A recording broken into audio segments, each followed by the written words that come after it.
இப்போ வீடியோக்கு வாய்ஸ் கொடுத்துட்ருக்கேன்னா இந்த வீடியோவில் என்னோடய வாய்ஸை விட மழையோட சத்தம் தான் அதிகமாக கேட்கும். ஏன்னா மழை வந்து அந்த அளவுக்கு பேஞ்சிட்ருக்குங்க. அத்தை வந்து எல்லா வேலையும் பார்த்துட்டாங்க. சரி இந்த பானையை மட்டும் விளக்கிடலாம் அப்படின்னு சொல்லிட்டு சின்ன பானையை மட்டும் விளக்குறேன். இதில் வந்து குடிக்கிறதுக்காக தண்ணி வந்து பிடிச்சி போடுவோம்.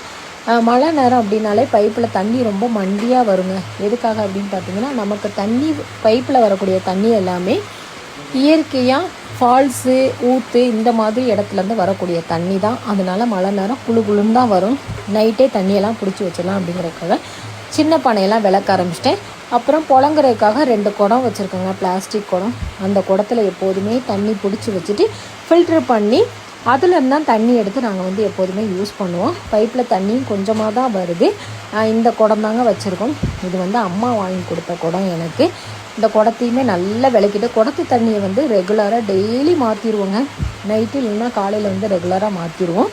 அதுக்காக அந்த 2 குடத்தையுமே நல்லா தேய்ச்சிட்டு தண்ணி பிடிக்கலாம் அப்படின்னு சொல்லிவிட்டு சமையல் எல்லாமே அத்தை பண்ணிட்டாங்க. ஏன்னா இந்த 4-5 நாளாகவே மழை அதிகமாக இருக்கா, அடையை அடைச்சிட்டு வந்ததுக்கப்புறம் சமையல் பண்ணுறதுக்கு எனக்கு கஷ்டமாக இருக்கும் அப்படிங்கிறதுனால அத்தையே சமையல் வேலையெல்லாம் பார்த்துடுறாங்க.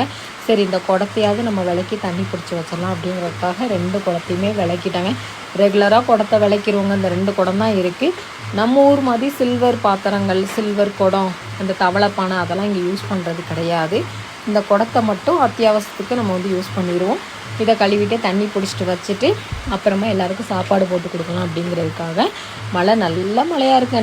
நைட்டு மழை தான் பெஞ்சிட்ருக்கு. இந்த பகலில் பெய்யக்கூடிய மழையை கூட ஓரளவுக்கு நாங்கள் தைரியமாக ஏற்றுக்குருவோங்க. ஆனால் அந்த நைட்டு பெய்யுது பார்த்திங்களா மழை, இந்த நைட்டு மழை தான் எங்களுக்கு தூக்கத்தையே கெடுத்துரும். ஏன்னா மழை நேரம் ஒரு சில இடங்களில் உருள் புட்டெல்லாம் நடக்கும். அந்த மாதிரிலாம் நடந்தால் இப்போ நாங்கள் இருக்கிறோம் இல்லையா வீடு, மழை பெஞ்சி மண்ணரிப்பெல்லாம் நடந்துச்சுன்னா வீடு வந்து மண்ணுக்குள்ளே போனது தான். இந்த மாதிரி நிறைய இடங்களில் வந்து இந்த மாதிரி சம்பவங்கள்லாம் நடந்திருக்கு. அதனாலே நைட்டு மழை பெஞ்சால் கொஞ்சம் திக்குன்னு அடிக்கத்தான் செய்யும்.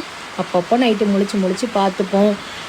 மழை எப்படி பெய்யுது அப்படிங்கிறத நோட் பண்ணிகிட்டே இருப்போம். இது எங்களுக்கு மட்டும் இல்லை, எஸ்டேட் பகுதியில் வாழக்கூடிய எல்லார் மக்களுடைய சூழ்நிலை இதுதாங்க. மழை நேரம் இந்த மாதிரி விஷயங்கள்லாம் நாங்கள் கட்டாயமாக ஹேண்டில் பண்ணி தான் ஆகணும். கரண்ட் எப்போ போகும் எப்போ வரும்னு தெரியாது. ஒரு குடம் நிறைஞ்சிருச்சு, அதை தூக்கி மாற்றிடலாம் அப்படிங்கிறதுக்காக மாற்றிட்டேன். அத்தை வந்து சோறு பொங்கிட்டாங்க. சோறு பொங்கி அதுக்கப்புறம் கொஞ்சமாக புளிக்குழம்பு வச்சுருக்காங்க. நேற்றுக்கு வச்ச மிளகு ரசம் வேறு இருந்துச்சு. புளிக்குழம்புக்கு கத்திரிக்காய், உருளைக்கிழங்கு, முருங்கைக்காய்லாம் போட்டு வச்சுருக்காங்க. ரசம் இருக்குது. பிள்ளைங்களுக்கு எக்கு ஃப்ரை, முட்டை ஃப்ரை வந்து பண்ணி வச்சுருக்காங்க. ஸோ மக்களே, இந்த வீடியோ பிடிச்சிருந்தா மறக்காமல் லைக் அண்ட் ஷேர் பண்ணுங்கள்.